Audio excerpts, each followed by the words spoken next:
And now we'll give you a brief demonstration of the differences between the triple disc racing clutch and the stock KTM shoe clutch.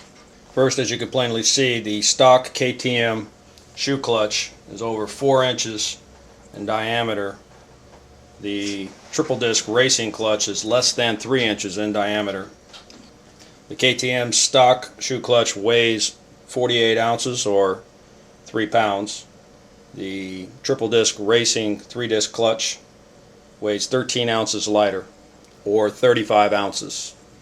The smaller diameter combined with less weight reduces inertia for quicker acceleration. Shoe clutches are typically used for industrial purposes only, not racing.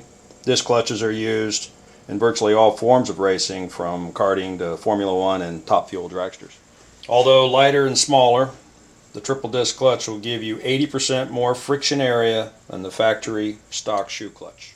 The unique lever design incorporated in the triple disc clutch gives your young rider a smooth span of engagement, allows consistent tractable power to the rear wheel in the most technical areas of the racetrack. The stock KTM clutch has stamping for a drum and castings for the shoes. The triple disc clutch is 100% billet, CNC machined. All the clamping components in the triple disc are precision ground after heat treat. The friction discs are made from carbon. They can withstand up to 2,000 degrees centigrade. Typical temperatures for friction discs inside of a clutch can exceed 600 degrees Fahrenheit. Our new proprietary high carbon lining can exceed 4,000 degrees Fahrenheit. In summary, this is the most advanced piece of aftermarket technology you can add to your performance setup.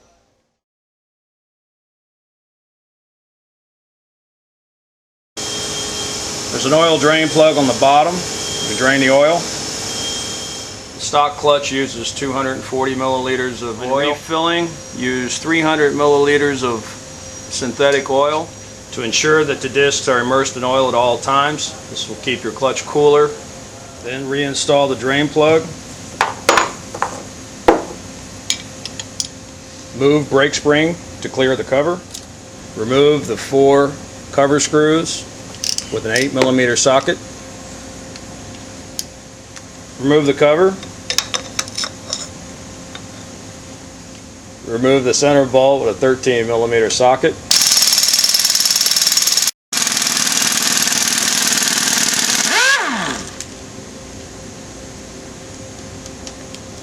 The center bolt has a Belleville washer and a flat washer.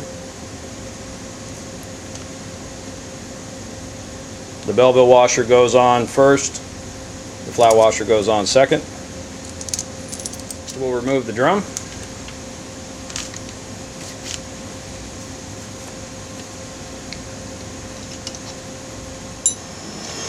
If you don't have an impact wrench, you can use a spanner wrench made for this clutch. We recommend that you use thread lock when putting the clutch on, so when it does come off, it doesn't come off all that easily. At this point, just slip the drum off.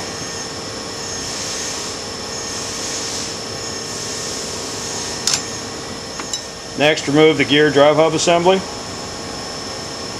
The outer thrust washer will come off as the unit is removed. Keep in a safe place until you reinstall the clutch.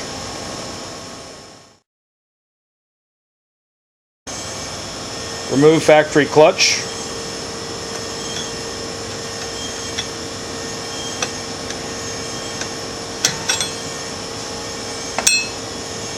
And the 2 cage bearings. Save the bearings for later use.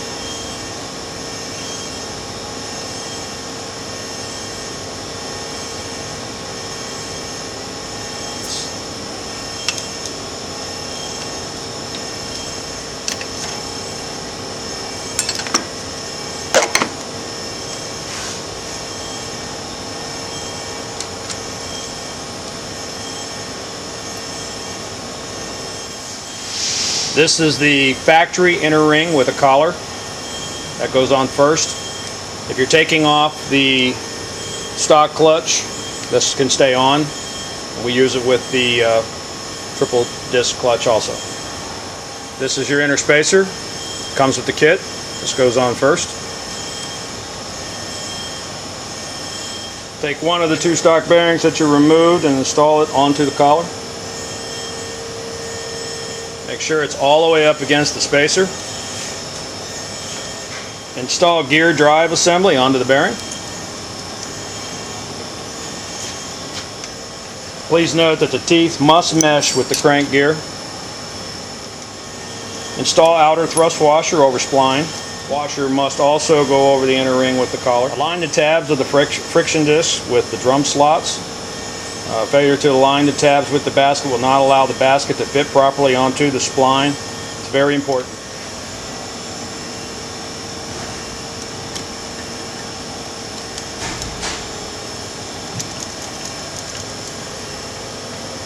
This can be a little tricky at first. Just keep working with it until it finally slides on. Apply thread locker to hex head bolt and install with cone washer and flat washer onto the shaft.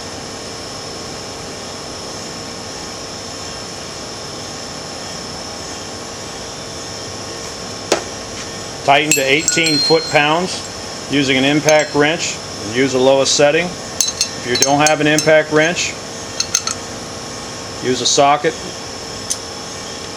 with a spanner wrench.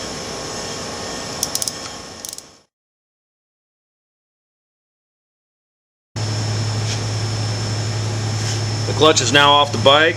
We're going to show you how to disassemble and do maintenance on the clutch. First, you take the basket off. Next, take the outer spacer off.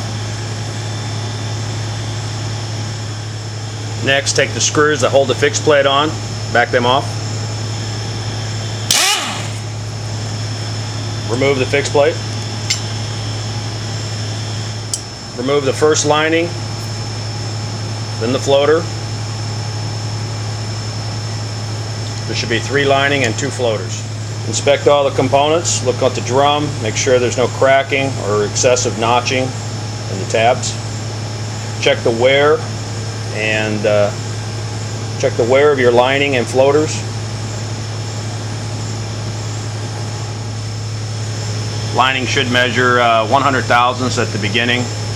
Lining is good until approximately 90 thousandths.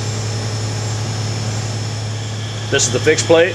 Check for excessive wear or cracking. The fixed plates should last anywhere from 30 to 50 hours of racing. Check your floaters. They start out at 50 thousandths. If they don't typically wear all that quickly, but if they go below 45 thousandths, you need to replace them. Also checking for flatness on the floater. You can use emery paper, 220 to 300 grit. The color doesn't mean much as long as the floater is flat and is not below 45 thousandths in thickness. Always check your gears for excessive wear or cracking. Also check your pressure plate for any excessive wear or cracking. It's highly unusual. Check it nonetheless. Okay, if you have to take the pressure plate off, this is how you do it. Back off all 5 adjustment screws that hold the spring and retainer in place. Back the spring out.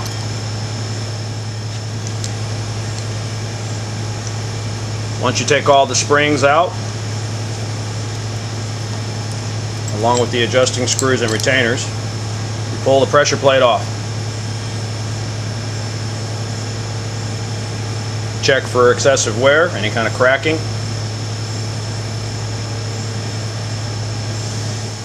Check your spring height and wear.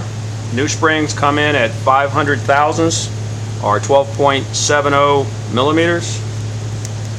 If it measures below 480 thousandths or 12.19 millimeters, it's time to replace them. Now we're going to reassemble the clutch in the reverse order that we took them apart.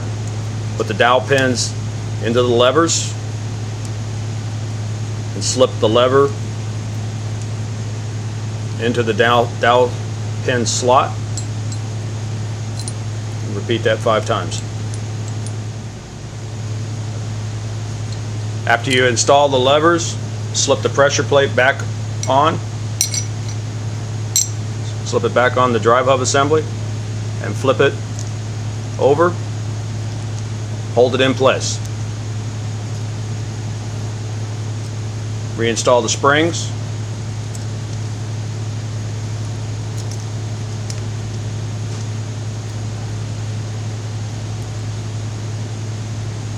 Put the retainers on top of the springs.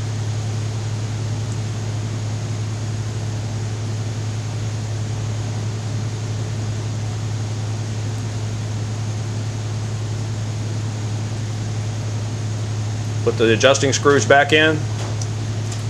Dial the screws in clockwise until you start to feel some pressure on the spring.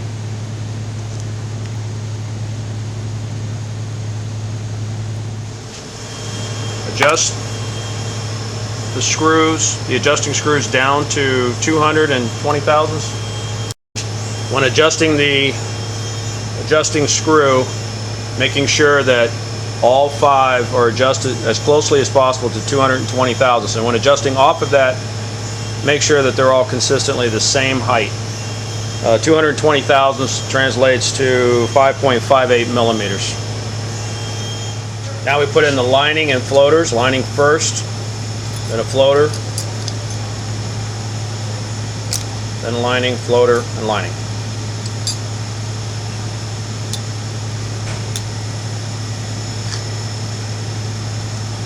Reassemble the fixed plate.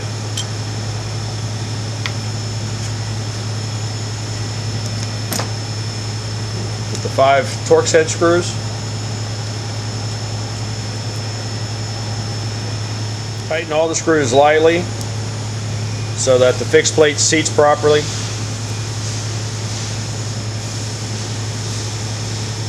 Make sure all the screws are good and tight before you reassemble the drum.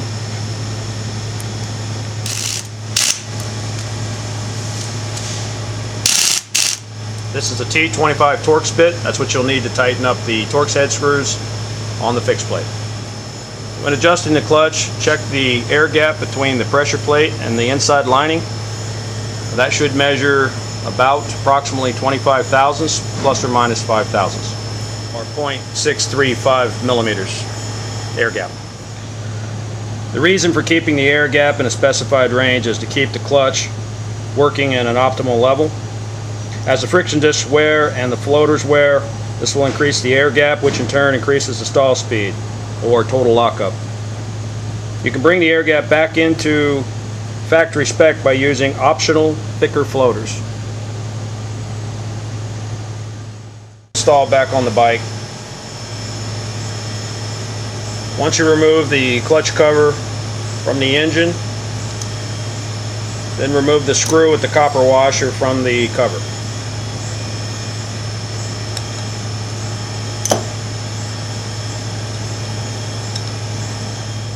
After cleaning the cover, apply JB Weld or any metal epoxy to threads of bolt.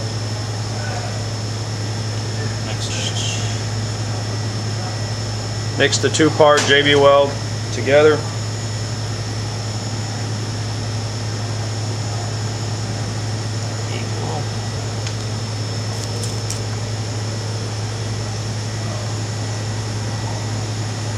Mix the 2 parts together thoroughly prior to applying to the screw.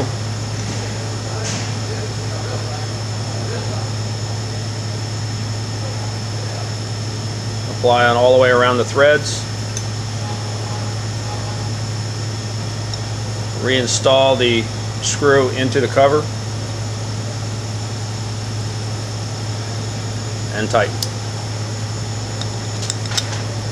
Epoxy to set for 30 minutes, and then we can grind the boss on the inside. What the clutch cover looks like before grinding. The height on that boss is approximately 7/16 inches, or about approximately 11 millimeters. Be sure to measure from the inside of the boss, not the outside.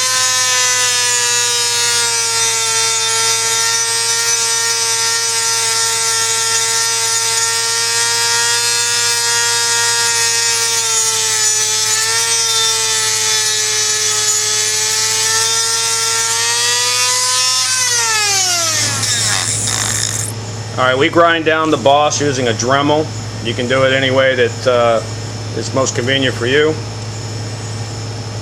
When you finish grinding, the height of that boss should be 3/16, again measuring from the inside because of the draft of the cover. 3/16 are 4.75 millimeters. This is a before and after view. The cover on the left is before we grind. The cover on the right is modified to fit the 3-disc clutch. Remember to clean the inside of the cover prior to reinstalling.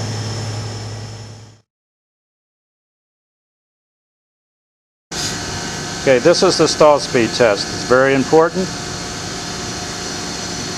Take the bike to a secure area. Hold down on the brake and on the front and rear.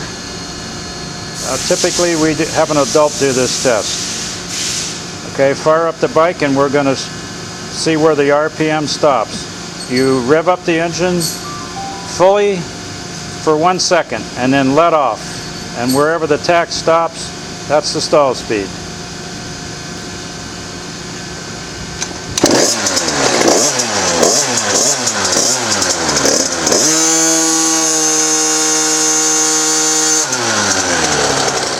Okay, as you can see on the tach, the stall speed is 97.20.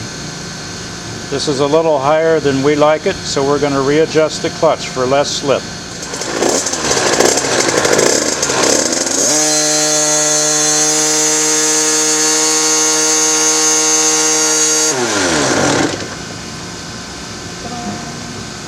Okay, as you can see now, it's just a shade under 9400, which is where we recommend, and we're going to go with that setting.